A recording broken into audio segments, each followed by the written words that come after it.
Have you ever felt like something was watching you? What if that something wasn't human, but had eyes that never closed? In Raven Hollow, there's a legend about a doll that never stops staring. They say it blinks when you're not looking and moves closer every time you turn away. Tonight, you'll hear about the doll that blinks when you turn away. But by the end, you might wish you'd never opened your eyes. It started, as most horrors do, with something innocent. A birthday gift. 12-year-old Amelia Hard lived in the outskirts of Raven Hollow. Same place Claire Dawson once called home, though that name had already faded into local whispers. Her grandmother, Margaret, had been clearing out the attic of the old family farmhouse when she found it. A porcelain doll, hand-painted, wearing a faded red dress and a cracked smile. "It was your mother's," Margaret said, handing it to Amelia. "She used to love this doll." Amelia turned it over in her hands. It was beautiful in a haunting way. Eyes pale blue, lashes real, face so detailed it almost looked alive. That night, she named it Lila. Lila sat on Amelia's desk, facing the bed. But when Amelia woke up in the middle of the night, she swore the doll wasn't facing the bed anymore. It was facing her. Over the next few days, Amelia began to notice small changes. The doll's head tilted slightly when she came home. Its hands rested differently.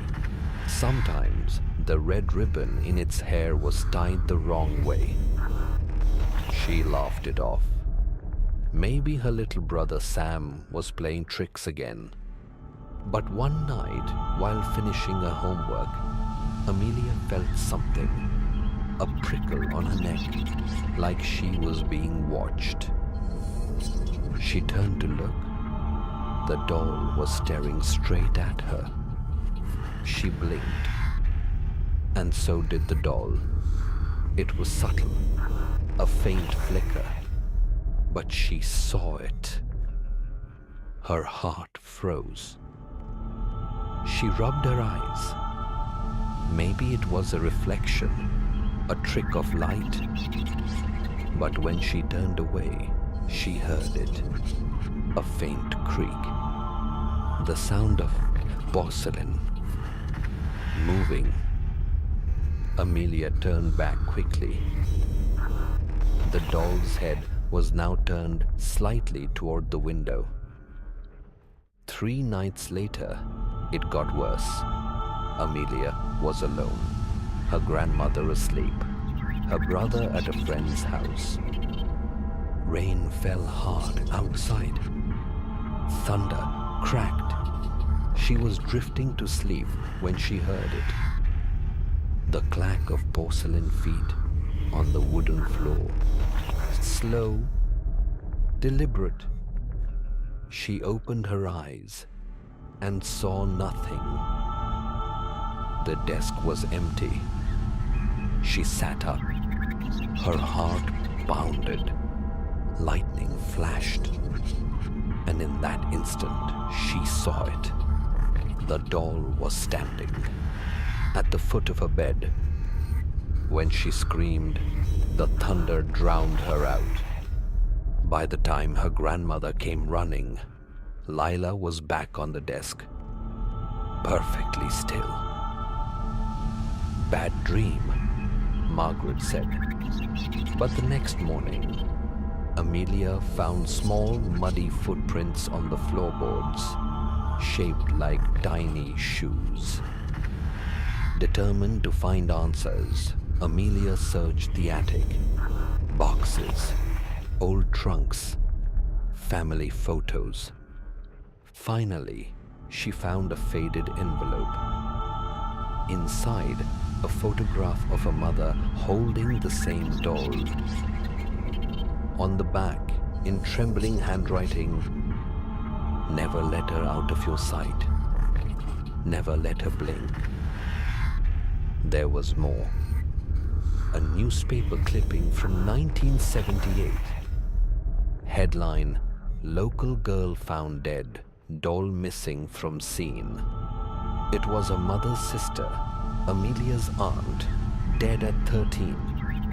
The police never found the doll until now. When Margaret saw Amelia holding it, she gasped, "That thing? It came back?" She told Amelia the truth. The doll wasn't handmade. It was part of an experiment, an old toy maker who crafted dolls to preserve the souls of the dying. When her aunt fell ill, her mother begged the toy maker to save her. He did, but at a price.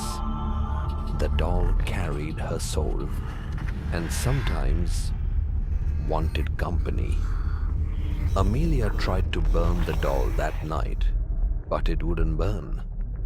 The fire bent around it, as if something protected it.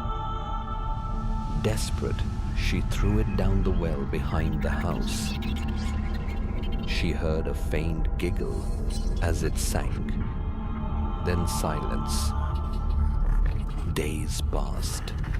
The house was peaceful again.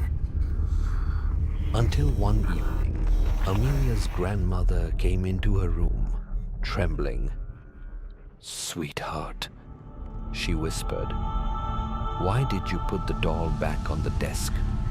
Amelia turned, and there it was, sitting in its usual spot, face cracked, eyes gleaming wet. A single blink, and then darkness. They found the Hart farmhouse empty weeks later. Only the doll remained, sitting by the window, watching the road, waiting for the next person to look away. Soft, haunting tone. In Raven Hollow, they say every family keeps one secret. Some keep them buried. Some keep them in glass. Subscribe to Shadowbound Tales, because next week we uncover another horror from the same town. The mirror that remembers faces. Sleep well, but whatever you do, don't blink.